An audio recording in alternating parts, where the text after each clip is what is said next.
USA Today reporter apologizing for comparing women's basketball star Caitlin Clark to the 1955 lynching of Emmett Till. In her original column, Nancy Armour also took aim at Clark's fans, writing in part, "It seems there is a white nationalist faction to Clark's fandom that is deeply, deeply problematic, made even more so because the WNBA is made up predominantly of black women, many of them queer. When Clark claims fouls that don't exist, when she goes on profanity-laced tirades at referees, those racists see her as a white woman in need of saving and take matters into their own hands." Please, come on in, please. Dave Portnoy, sort this one out. That's insane. We got to put her in a straitjacket. You got to find the nearest institution. You got to put this author away and throw away the key. It is, I've been doing Barstool 24 years.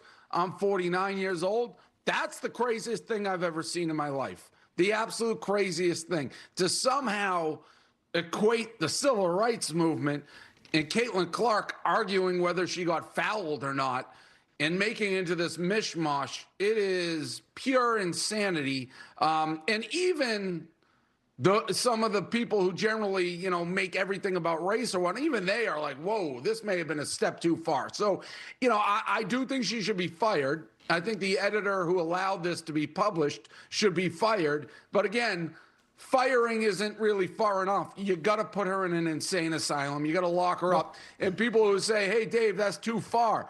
That's nothing compared to what she just wrote. So, you know, okay. If you go looking for race under every single blank, every cover, you can make anything about race. This was insane. How do you fix this? There's clearly an issue here with Caitlin Clark and the WNBA. It's not going away. How would you fix it? Well, you got to stomp it out. You got to stomp with like people who want this league to be about sports and basketball. I don't know how to fix it because the league, now this is way, way, way further than anything I'd seen. But the league really does make everything about race. There's a lot of racial undertones. There was a big story the other day with Angel Reese, and a coach got suspended a game because she basically said Angel Reese is a protected species. And what she meant by that is she's a superstar. She gets a superstar whistle. Everybody basically came out and said there was no intent, there was no ill will. It's an Australian saying. The coach is Australian. I've heard that saying a ton. Like, hey, Michael Jordan, you don't blow a whistle. He's a protected species. Caitlin Clark. It's not everything is about race.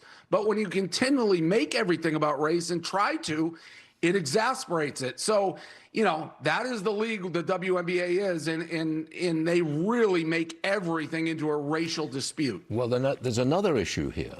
Clark's teammate, Sophie Cunningham. Now, she's doubling down in her support for transgender athletes' ban in girls' sports. And she's getting a lot of hate for it. Is she going to be hated throughout the WNBA for this? You know, it's interesting because I haven't heard too many other players rip her, and she is certainly seen, you know, she's very popular, and she's popular on the right. It shouldn't be about politics, but she is certainly a rising star. She's defended Caitlin. It's an interesting issue because as far as I know, unless I'm mistaken, there haven't been too many other players that have come out and said, hey, we disagree with that. And to be honest, this shouldn't be a political issue, if you ask me. Like, it doesn't matter if you're a Democrat, Republican, left, right. Saying that you don't think biological males should be able to compete versus females, that to me makes perfect sense.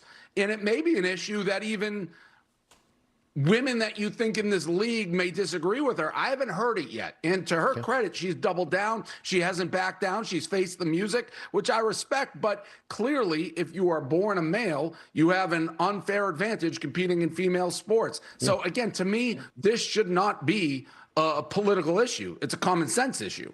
I'm sure you've heard of this, Dave, but the NYPD is investigating back-to-back stabbings near Central Park. They're investigating as a possible hate crime. One victim is Jewish, the other Asian. New York's Governor Kathy Hochul says it appears to be a targeted attack on Jewish New Yorkers. Now, do you think anti-Semitism has gotten worse under Mayor Mamdani? Of course it has. When you have the mayor giving press conferences like he did 2 days ago or 3 days ago, like it's a State of the Union, saying Israel's committing genocide over and over, and Netanyahu's a war criminal that he wants to arrest, even though he knows he cannot arrest. And you say these things to 90 million people like it's a statement of fact, like tonight it'll get dark. Israel's committing genocide without giving any leeway or other side of the room. And by the way, his team, his wife was celebrating the October 7th attacks 24 hours after it happened. Mamdani, was rallying that it was a genocide less than a week after it happened. So they were saying it was a genocide and war criminal before Israel even really responded. They felt this way before. It's almost convenient for them that this has happened because they can say it publicly. But absolutely, when you have the mayor of a city who's continually demonizing Israel and Jews, what do you expect to happen? You have one Looney Tune yelling Allah Akbar and stabbing somebody. He has to look himself in the mirror. What scares me, Stuart, I'm not sure he cares. Like, you know, he has refused to condemn globalize the Intifada. What do you think that means? This is what it means. So 100% it's on his watch, but I don't know that he cares. Can we talk money for a second? Big dip on the market yesterday. A big dip. Are you buying anything?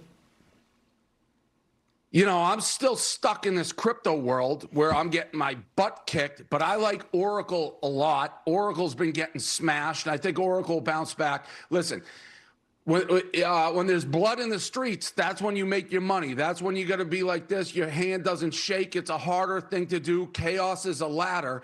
But any time that the market dips, if you have some dry powder, that's when you should get in. You know, I've been lately, I'm on one of those buy high and sell low runs, which doesn't pan out well too. So, but when it's low, that's when you should do it. Okay.